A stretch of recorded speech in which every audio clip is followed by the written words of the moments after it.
جمعية الدعوة والإرشاد وتوعية الجاليات بمحافظة بدر.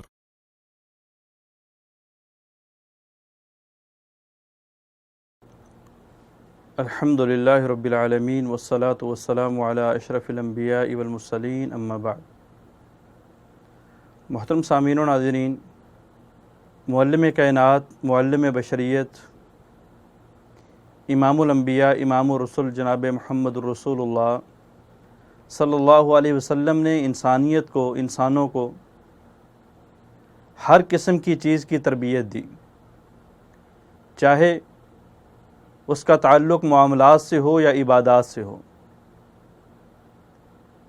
تو معاملات کی تربیت میں سے آقا علیہ الصلاۃ والسلام کا ایک بہت بڑا فرمان ایاکم والجلوس بالطرقات، کہ لوگوں راستوں میں نہ بیٹھا کرو، لوگوں راستوں کے اندر کھڑے نہ ہوا کرو. صحابہ کرام تک جب یہ پیغام پہنچتا ہے، جب یہ حکم پہنچتا ہے، تو صحابہ کرام نے عرض کیا، اللہ کے رسول، ہمارا تو گزارا نہیں، ہم تو اس کے بغیر رہ نہیں سکتے، کیونکہ ہمارے پاس بڑی بڑی بیٹھکیں، بڑی بڑی مجلسیں، بڑے بڑے ڈرائنگ رومز نہیں ہیں. ہم نے مہمان کو ڈیل کرنا ہوتا ہے، آنے جانے والے کو بات سنانی ہوتی ہے، سننی ہوتی ہے. آقا علیہ الصلاۃ والسلام نے فرمایا، اگر تم انکار کرتے ہو، تم میری اس بات کو نہیں مانتے، تو پھر رستے میں کھڑے تو ہوا کرو، لیکن رستوں کا حق ادا کیا کرو. صحابہ کرام نے پوچھا، اللہ کے رسول، راستوں کے حق کیا ہیں؟ راستوں کے حقوق کیا ہیں؟ راستوں کے تقاضے کیا ہیں؟ گلیوں کے تقاضے کیا ہیں؟ تو آقا علیہ الصلاۃ والسلام نے فرمایا، سب سے پہلا حکم فرمایا، غض البصر، اپنی نظروں کو نیچی رکھا کرو، اپنی نظروں کو جھکا کے رکھا کرو.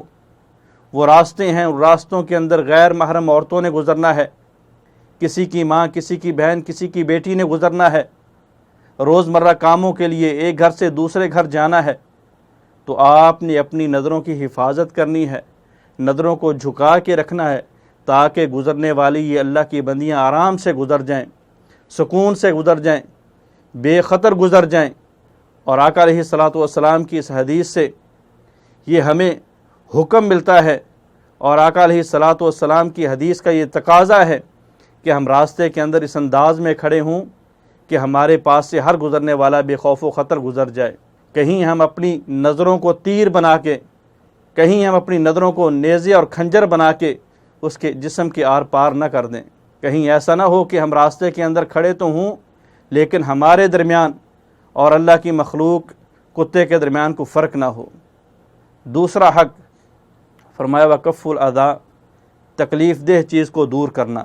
بذات خود کھڑے ہو کے بھی تکلیف دہ ثابت نہیں ہونا، لیکن ساتھ ساتھ جو راستے کے اندر تکلیف دہ چیز پڑی ہے اس کو بھی راستے سے دور کرنا. کانٹے کی صورت میں ہے، پتھر کی صورت میں ہے، پانی کی صورت میں ہے، جو بھی چیز راستے کے اندر تکلیف دہ ثابت ہو رہی ہے اس کو دور کرنا، یہ بھی راستے کا حق ہے. آقا علیہ الصلاۃ والسلام نے فرمایا، جس شخص نے راستے میں سے کانٹے دار شاخ کو دور کر دیا، اللہ رب العالمین نے اس کی اس نیکی کو قبول بھی کر لیا اور اس کے گناہوں کو معاف بھی کر دیا. آقا علیہ الصلاۃ والسلام نے فرمایا کہ میرے اوپر میری امت کے نیک اعمال پیش کیے گئے، تو ان نیک اعمال کے اندر میں نے پایا کہ راستے سے تکلیف دہ چیز کو اٹھانا یہ بھی نیک عمل ہے.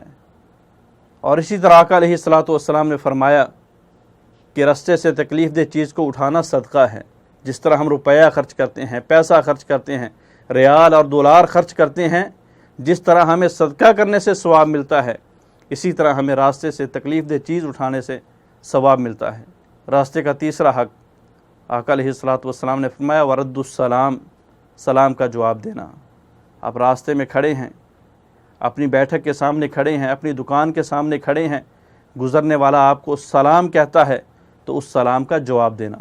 آقا علیہ الصلاۃ والسلام فرماتے ہیں کہ جب تم کو کوئی سلام کہے تو اس کا جواب بہتر انداز میں دو یا کم از کم اسی انداز میں دو. تو یہ بھی ایک راستے کا حق ہے. اور آقا علیہ الصلاۃ والسلام نے جو آخری حق فرمایا الامر بالمعروف والنہی عن المنکر.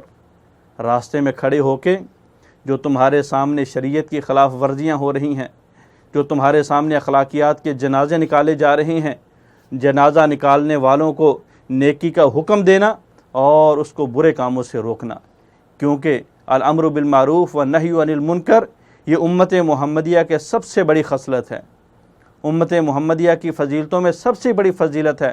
اللہ رب العالمین فرماتے ہیں کنتم خیر امت اخرجت للناس، کہ تم تو ایسی قوم ہو، تم کو لوگوں کے لیے بنایا ہی اس لیے گیا ہے، لوگوں کے لیے بھیجا ہی اس لیے گیا ہے تاکہ تم نیکی کا حکم دو اور تم برائی سے روکو۔